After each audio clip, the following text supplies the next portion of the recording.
Мәңгілік ел бағдарламасы бұл біздің халқымыздың, еліміздің, жеріміздің 5 миллиондаған жылдардан бері келе жатқан халықтардың өмірінің тұжырымдамасы және болашағы.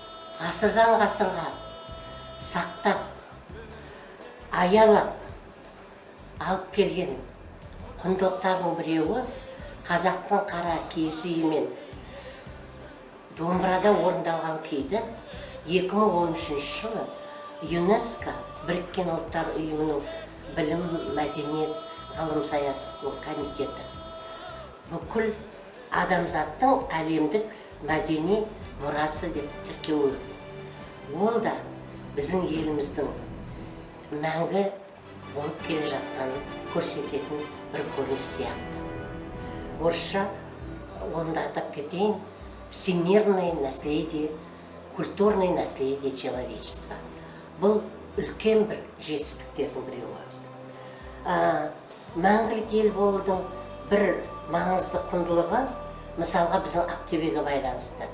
Ақтөбе жерін мекендейтін көп ұлттардың тарихын, мәдениетін, тілін зерттеп, ұмытылып бара жатқанды үйреніп және сақтап, оны болашаққа жеткізуге біздің еліміздің, басшылығымыздың мүмкіндік туғызғаны.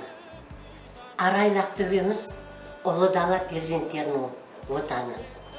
Асан Қайғы, Шернияз, Нұрпейіс Байлайын жырлаған, Қазанғап күмбірлетіп домбырасына қосқан, Жұбановтар бастаған шоқ жұлдызы, Жұбановтар шоқ жұлдызынан басталған көптеген ғалымдардың дүниежүзілік әлеуметтік қоғамға, ғылымға қосқан үлестерінің бәрі, ол да біздің мәңгілік ел болып қалатынымызға үлкен бір куә.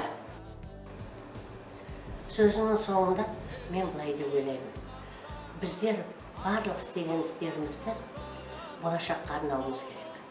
Сол себептен біздер жастарға, балдарға үлгі болуымыз керек.